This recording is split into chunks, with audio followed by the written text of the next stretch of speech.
A new dawn has broken, has it not?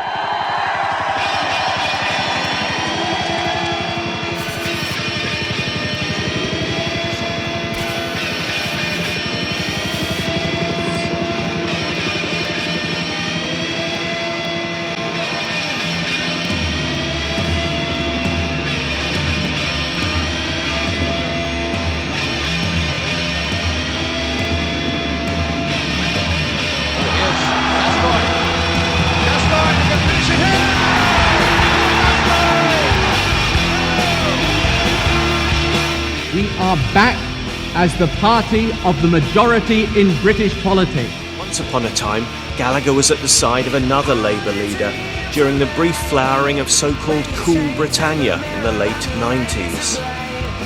Do you regret the famous shot of you with Tony Blair at number 10 and that party? The Labour Party have managed to prove themselves to be just as sleazy and horrible as we all know the Conservatives are. There's nothing left to vote for anymore. On the second anniversary of the Iraq conflict, Panorama's John Ware examined what the Prime Minister didn't tell us before going to war. There has been a real concern on our part not to exaggerate the intelligence that we get. Yet some of Mr. Blair's claims about the intelligence were exaggerated. If you had known then that there were no WMDs, would you still have gone on? I would still have thought it right to remove him. I mean, obviously you would have had to use and deploy different arguments about the nature of the threat. Out went the red flag, in came the red rose. Private Eye nicknamed him the Prince of Darkness. All-powerful, orchestrating events with a flick of his finger. But the revelation that he had borrowed money to buy his house from the millionaire Labour MP Geoffrey Robert put his political future in jeopardy. The NHS in England is facing a £65 billion bill for hospitals built over the last 10 years. They were built under the previous government's controversial Private Finance Initiative, or PFI, where private firms build and maintain them. Let's just get clear what you're proposing here. This is about a 2% increase in public spending for 3 years. That's right. It means that the Conservatives will be spending the same as the Labour Party, although... And I have said before, Mr Deputy Speaker, no return to boom and bust. 1 million foreclosures last year, 2 million more predicted in the next 18 months. But while big banks discuss a $100 billion bailout fund to back up shaky mortgages and other securities... Thank you, and goodbye. What started in America last year has now spread to every part of the world. 44% of these voters thought you were weak, 40% thought you were weird.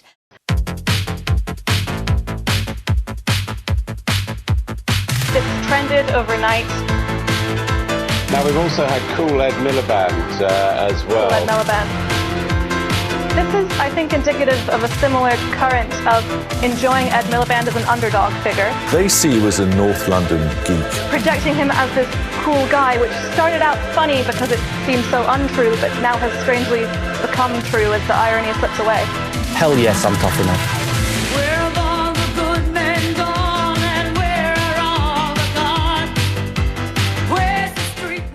Quite remarkable, this exit poll. The Conservatives on 316.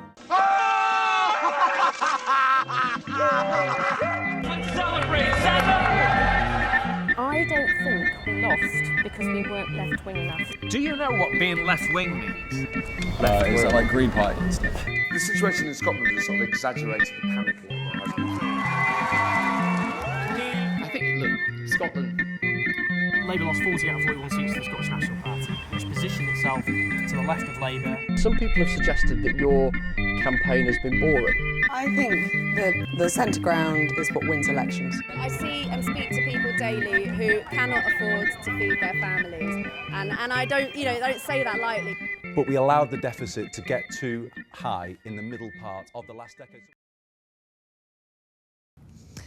The left-wing Labour leadership contender, Jeremy Corbyn. Of the left-winger, Jeremy Corbyn, is causing major jitters in the other camps. Private Labour polls leaked to the New Statesman magazine this week suggest Jeremy Corbyn's more of a serious contender than anybody ever imagined. What an entrance.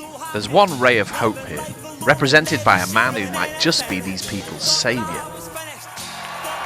Was the banking crisis created by nurses, by teachers, by street cleaners? No! Of course it was not. You know it was not.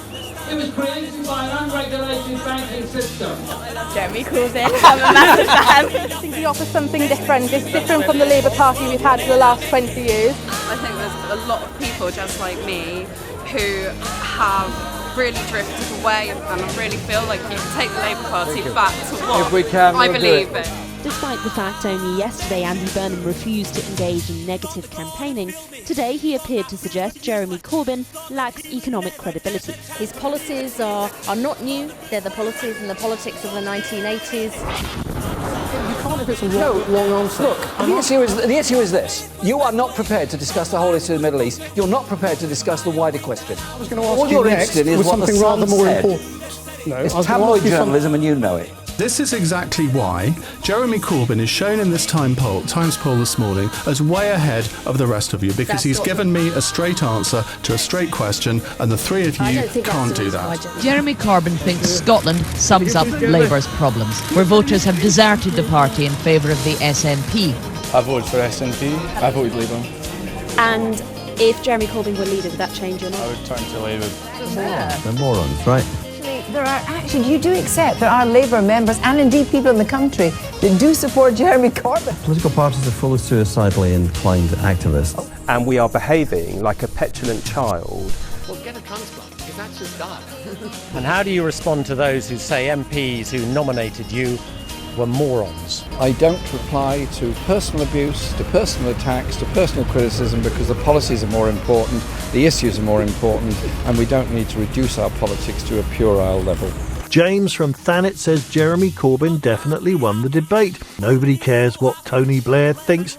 Anyway, well, that's a flavour of the messages, and we are pretty much picking those out at random. The issue that I've raised concern with you about is your proposal for the Bank of England to print money to pay for schools or transport. We've got to be credible enough to properly pay for it. We cannot do that if we just promise to print money. We put £385 billion worth of money called quantitative easing into the banks to bail them out in 2008. My suggestion is that some of that quantitative easing ought to be made available so that we have a growing economy which can improve the infrastructure in all parts of the UK. After hearing that tonight, he comes across so genuine and so just real. I totally believe Jeremy Corbyn. I was just wondering, are you aware of the rise of Jeremy Corbyn? Look, I think whether it's the UK or here in the United States, people are sick and tired of establishment politics. When we work together, when we dream together, when we hope together, when we demand together, when we protect together, as we do in the unions and community movements and everything else, we are much stronger.